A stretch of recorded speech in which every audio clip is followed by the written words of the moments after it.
Just a moment ago, my daughter Rebecca texted me for good luck. Her text said, "Mom, you will rock." I love this. Getting that text, it was like getting a hug. And so there you have it. I embody the central paradox. I'm a woman who loves getting texts, who's going to tell you that too many of them can be a problem. Actually, that reminder of my daughter brings me to the beginning of my story, 1996, when I gave my first TED Talk. Rebecca was 5 years old, and she was sitting right there in the front row. I had just written a book that celebrated our life on the internet, and I was about to be on the cover of Wired magazine. In those heady days, we were experimenting with chat rooms and online virtual communities. We were exploring different aspects of ourselves, and then we unplugged. I was excited. And as a psychologist, what excited me most was the idea that we would use what we learned in the virtual world about ourselves, about our identity, to live better lives in the real world. Now, fast forward to 2012, I'm back here on the TED stage again.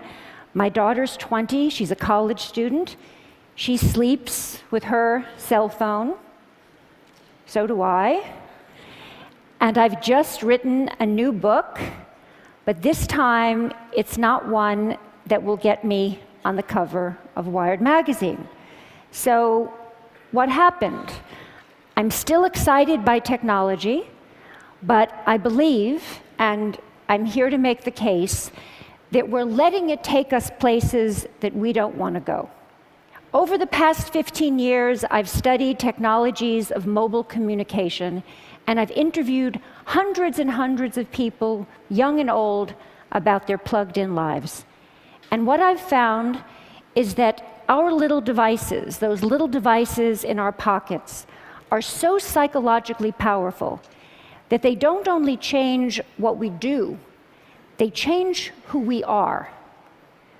Some of the things we do now with our devices are things that only a few years ago we would have found odd or disturbing, but they've quickly come to seem familiar, just how we do things. So just to take some quick examples, people text or do email during corporate board meetings. They text and shop and go on Facebook during classes, during presentations, actually during all meetings. People talk to me about the important new skill of making eye contact while you're texting. People explain to me that it's hard, but that it can be done. Parents text and do email at breakfast and at dinner while their children complain about not having their parents' full attention, but then these same children deny each other their full attention.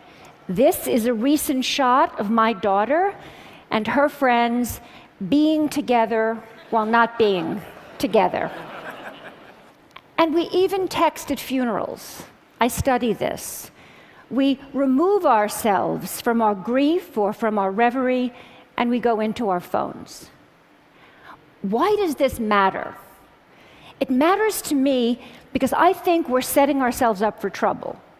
Trouble certainly in how we relate to each other, but also trouble in how we relate to ourselves, in our capacity for self-reflection.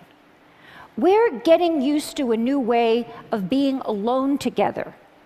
People want to be with each other, but also elsewhere, connected to all the different places they want to be. People want to customize their lives. They want to go in and out of all the places they are because the thing that matters most to them is control over where they put their attention. So you want to go to that board meeting, but you only want to pay attention to the bits that interest you. And some people think That's a good thing. But you can end up hiding from each other even as we're all constantly connected to each other. A 50-year-old businessman laments to me that he feels he doesn't have colleagues anymore at work. When he goes to work, he doesn't stop by to talk to anybody, he doesn't call, and he says he doesn't want to interrupt his colleagues because he says they're too busy on their email. But then he stops himself and he says, I'm not telling you the truth. I'm the one who doesn't want to be interrupted. I think I should want to, but actually I'd rather just do things on my BlackBerry. Across the generations, I see that people can't get enough of each other if and only if they can have each other at a distance in amounts they can control. I call it the Goldilocks effect. Not too close, not too far, just right. But what might feel just right for that middle-aged executive can be a problem for an adolescent who needs to develop face-to-face relationships. An 18-year-old boy who uses texting for almost everything says to me wistfully, someday, but certainly not now, I'd like to learn how to have a conversation. When I ask people, what's wrong with having a conversation? People say, I'll tell you what's wrong with having a conversation. It takes place in real time, and you can't control what you're going to say. So that's the bottom line.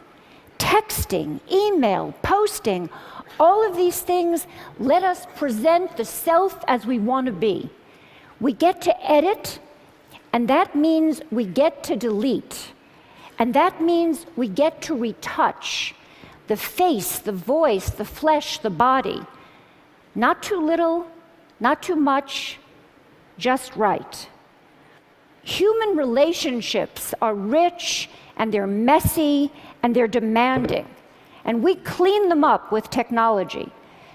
And when we do, one of the things that can happen is that we sacrifice conversation for mere connection. We shortchange ourselves. And over time, we seem to forget this, or we seem to stop caring. I was caught off guard when Stephen Colbert asked me a profound question. A profound question. He said, don't all those little tweets, don't all those little sips of online communication add up to one big gulp of real conversation? My answer was no, they don't add up. Connecting in sips may work for gathering discrete bits of information. They may work for saying, I'm thinking about you, or even for saying, I love you. I mean, look at how I felt when I got that text from my daughter. But they don't really work for learning about each other, for really coming to know and understand each other. And we use conversations with each other to learn how to have conversations with ourselves. So a flight from conversation can really matter because it can compromise our capacity for self-reflection. For kids growing up, that skill is the bedrock of development. Over and over I hear, I would rather text than talk. And what I'm seeing is that people get so used to being shortchanged out of real conversation, so used to getting by with less, that they become almost willing to dispense with people altogether. So, for example, many people share with me this wish that someday a more advanced version of Siri, the digital assistant on Apple's iPhone, will be more like a best friend, someone who will listen when others won't. I believe this wish reflects a painful truth that I've learned in the past 15 years. That feeling that no one is listening to me is very important in our relationships with technology. That's why it's so appealing to have a Facebook page or a Twitter feed, so many automatic listeners. And the feeling that no one is listening to me makes us want to spend time with machines that seem to care about us. We're developing robots, they call them sociable robots, that are specifically designed to be companions to the elderly, to our children, to us. Have we so lost confidence that we will be there for each other? During my research, I worked in nursing homes, and I brought in these sociable robots that were designed to give the elderly the feeling that they were understood. And one day I came in, and a woman who had lost a child was talking to a robot in the shape of a baby seal. It seemed to be looking in her eyes. It seemed to be following the conversation. It comforted her. And many people found this amazing. But that woman was trying to make sense of her life with a machine that had no experience of the arc of a human life. That robot put on a great show. And we're vulnerable. People experience pretend empathy as though it were the real thing. So, during that moment, when that woman was experiencing that pretend empathy, I was thinking, that robot can't empathize. It doesn't face death. It doesn't know life. And as that woman took comfort in her robot companion, I didn't find it amazing. I found it one of the most wrenching, complicated moments in my 15 years of work. But when I stepped back, I felt myself at the cold, hard center of a perfect storm. We expect more from technology and less from each other. And I ask myself, why have things come to this? And I believe it's because technology appeals to us most where we are most vulnerable. And we are vulnerable. We're lonely, but we're afraid of intimacy. And so from social networks to sociable robots, we're designing technologies that will give us the illusion of companionship without the demands of friendship. We turn to technology to help us feel connected in ways we can comfortably control. But we're not so comfortable. We are not so much in control. These days, those phones in our pockets are changing our minds and hearts because they offer us 3 gratifying fantasies. 1, that we can put our attention wherever we want it to be. 2, that we will always be heard. And 3, that we will never have to be alone. And that third idea, that we will never have to be alone, is central to changing our psyches. Because the moment that people are alone, even for a few seconds, they become anxious, they panic, they fidget, they reach for a device. Just think of people at a checkout line or at a red light. Being alone feels like a problem that needs to be solved, and so people try to solve it by connecting. But here, connection is more like a symptom than a cure. It expresses, but it doesn't solve an underlying problem. But more than a symptom, constant connection is changing the way people think of themselves. It's shaping a new way of being. The best way to describe it is, I share, therefore I am. We use technology to define ourselves by sharing our thoughts and feelings even as we're having them. So before it was, I have a feeling, I want to make a call. Now it's, I want to have a feeling, I need to send a text. The problem with this new regime of I share, therefore I am, is that if we don't have connection, we don't feel like ourselves. We almost don't feel ourselves. So what do? We connect more and more. But in the process, we set ourselves up to be isolated. How do you get from connection to isolation? You end up isolated if you don't cultivate the capacity for solitude, the ability to be separate, to gather yourself. Solitude is where you find yourself so that you can reach out to other people and form real attachments. When we don't have the capacity for solitude, We turn to other people in order to feel less anxious or in order to feel alive. When this happens, we're not able to appreciate who they are. It's as though we're using them as spare parts to support our fragile sense of self. We slip into thinking that always being connected is going to make us feel less alone. But we're at risk, because actually it's the opposite that's true. If we're not able to be alone, we're going to be more lonely. And if we don't teach our children to be alone, they're only going to know how to be lonely. When I spoke at TED in 1996, reporting on my studies of the early virtual communities, I said, those who make the most of their lives on the screen come to it in a spirit of self-reflection. And that's what I'm calling for here, now. Reflection, and more than that, a conversation about where our current use of technology may be taking us, what it might be costing us. We're smitten with technology, and we're afraid, like young lovers, that too much talking might spoil the romance. But it's time to talk. We grew up with digital technology, and so we see it as all grown up. But it's not. It's early days. There's plenty of time for us to reconsider how we use it, how we build it. I'm not suggesting that we turn away from our devices, just that we develop a more self-aware relationship with them, with each other, and with ourselves. I see some first steps. Start thinking of solitude as a good thing. Make room for it.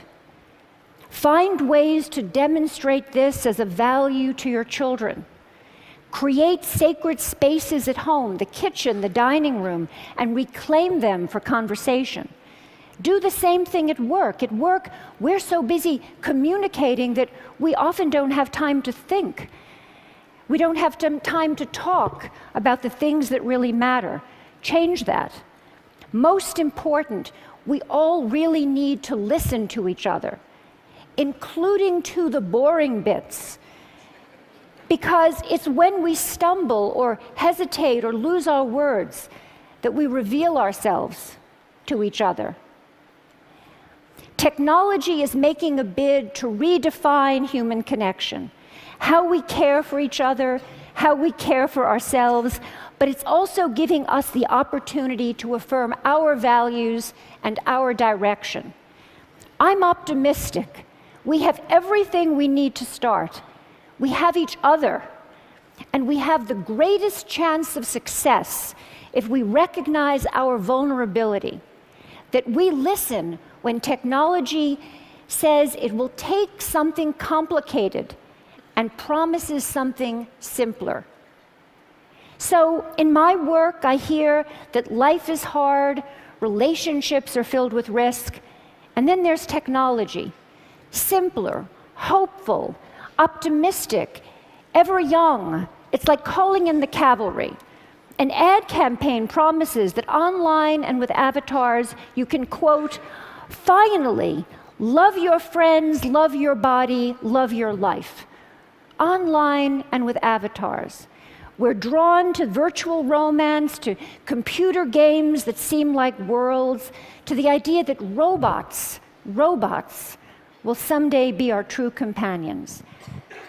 We spend an evening on the social network instead of going to the pub with friends. But our fantasies of substitution have cost us. Now we all need to focus on the many, many ways technology can lead us back to our real lives, our own bodies, our own communities, our own politics, our own planet. They need us. Let's talk about how we can use digital technology, the technology of our dreams, to make this life the life we can love. Thank you.